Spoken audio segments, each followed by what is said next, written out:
happening, gang? It's your boy Retro back again with another reaction video. Yeah. Today we got another huge update. You guys can probably already tell it is going down. Just by that title alone, you guys are definitely gonna want to see this one, as we got that Fox News The 5 host Harold Ford Jr. back at it once more. He is skating, dancing on thin ice, ultimately working on his exit ticket off this show in this newest segment, guys. I'm excited to get into it, so we're gonna hop straight into it. Just make sure you guys hit that like button, hit that subscribe button. Before we get into it, you guys hit that like button, also hit that subscribe button for your boy. And without further ado, let's get straight into it, folks. Check this one out. Perhaps the left should take some notes from our Secretary of Defense. Pete Hegseth was up at the crack of dawn working out with U.S. forces in Poland despite freezing cold temperatures.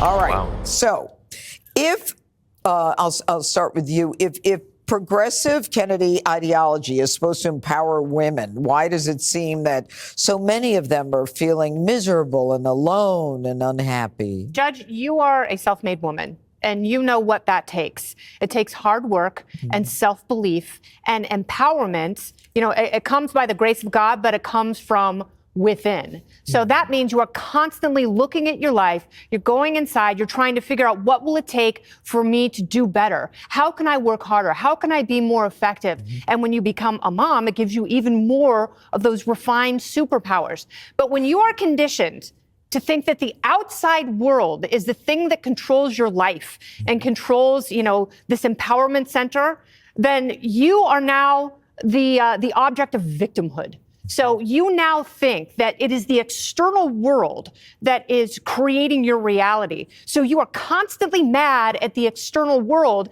instead of thinking of yourself as an empowered individual with agency who has choices to make based on, you know, her own volition and her own needs, instead of the world just screwing the pooch on my behalf.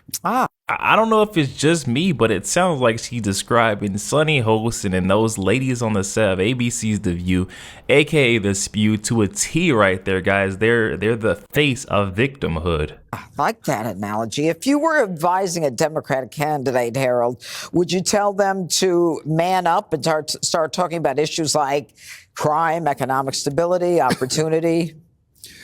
Yes. I am a Democrat, so I do say those things to Democrats. If you were advising a Democrat. If I were advising, I would do that. So I like Clay. I think that's a little oversimplification. I think as we look back at this last race, voters did what they did every time in a presidential race. They make a basic calculation about who can best make their lives better. Are they better off than they were a few years before if someone's running as an incumbent? And though Kamala Harris was not an incumbent, she was essentially running as an incumbent on a record that she had built as vice president. Had Democrats had a clear and persuasive answer on how to secure the border, how to tackle and reduce inflation, if we'd applied common sense to cultural issues, we did it with abortion, but we didn't do it with little boys and little girls and bathrooms and sports.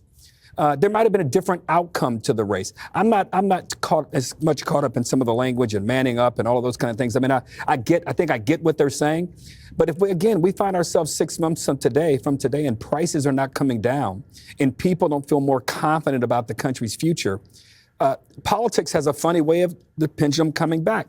But unless we do these things, Judge, I don't mean to minimize or belittle this point or this moment. Unless Democrats take note of where we are and what the country is expecting from politicians, we won't find ourselves in a majority anytime soon. We have to do that. And I beg to differ on Harold's point, saying that the country's going to be dissatisfied with Donald Trump's administration if we find ourselves in 6 months and the rising prices haven't went down. Guys, guess what? We find ourselves in 6 months and the prices still haven't went anywhere, but our border is secure.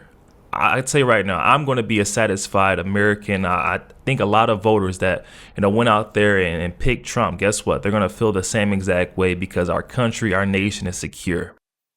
Is expecting from politicians, we won't find ourselves in a majority anytime soon. We have to do that to win back the confidence of America. You know, what Kennedy was talking about, Jesse, is so true. And my question is social media. I mean, how much of this is social media, how the liberal women are kind of plugged into this toxic online spaces that fuel the victimhood and the anxiety? Well, it reinforces the victimhood and the anxiety when you stare at that screen all day. But the Democrats haven't nominated a real man since Bill Clinton. Then they nominated Kerry, who was into kite surfing and bicycling and Botox and married an heiress. And then they had Obama, indecisive, aloof, not going to get into his marriage, not my role. Good for you. Then they nominated Hillary Clinton. No man wanted to vote for Hillary Clinton. No man would be proud to vote for Hillary Clinton. And then Joe Biden. And he was falling. He invited an invasion into this country, and he was scared of a virus. And then they put up Kamala, and even black men were like, I've had it. So at this point, too, you get these cultural currents coming in with the Me Too movement that made a lot of men scared and submissive. And then the pandemic, which made them conformist and lazy, and then DEI just made them apologetic. So then you have society conditioning men's testosterone down. And women see men with low testosterone, and they resent that because they don't like that. So men just tried to get lucky by being feminists. And that's even more of a turnoff. And it's just a vicious cycle. But the final straw was the transgender mania, because real men, they know this destroys their families, it hurts their children, their sons and daughters, but they still submitted to it. And that's when the Democratic Party broke man. And then there was a revolt. You got unions, you got blacks, Hispanics, millennials. They're all like, I am out of here. And that left who? Chuck Schumer, Tampon Tim, the mayor, Pete. And so everybody was like, I don't want to be at this table where it's Tampon Tim and a bunch of angry women screaming. We're going to go over here. We're going to tell jokes. We're going to get things done. Just don't give us any grief. And that's where we are now. Thank you for that. You're welcome. Wow, guys, Jesse Waters hitting the nail right on the head. I definitely think the whole, the woke identity politics was the straw that broke the camel's back as far as, just men turn their backs on the Democratic Party. If you have trouble identifying what a man is, you're going to have a long time or a long gap between men actually supporting your party. Greg, wrap it up. Yeah, I mean, it is obvious that men are driven by the idea of security and protection. It's why we are always interested in self-defense, action movies, Second Amendment, law and order, a secure border. But Jesse, as much as it pains me, is right that the breaking point was trans. And when you get in the argument of trans, you go, oh, it's a tiny population. Well, then why is the needs of a tiny population being placed on us? And why are we supposed to remain silent and sympathetic to something that is so clearly wrong? What we noticed among women, and women tend to be the tendency to be more compassionate and empathetic, were being exploited by autogynephiles, men that like to dress up as women as a fetish, and then they preyed upon the compassion of women to defend them. And it was just a matter of time where men were like going, you know what? This just isn't right, and then suddenly you looked at all the policies and the attitudes, and it made actual men feel unwanted. And there's one thing about men, they don't like being where they aren't wanted. So it wasn't like the Republicans really had to court them. They were being uncourted by the Democrats. They were saying, we think you are a subspecies. You can still hang around here, but then what kind of man hangs around like that? And I'm not talking about men the problem with the Democratic Party as well is you don't see heralds. The people you see are the David Hoggs. You don't see heralds. I don't believe that all Democrats are David Hoggs. I would like to think there are more Harold Fords, but we just don't see. You only see them on the 5, which is a real bummer, But I guess my point is, I think the Democrat Party, and this is my advice I would give to them. When the only men you elevate are men who say they're women, you got to stop that.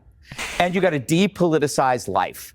Sometimes a game is a game, a bathroom is a bathroom, a woman is a woman, and most guys would rather talk about the game than they would talk about trans. And I think that what has happened is the politicalization has driven men out.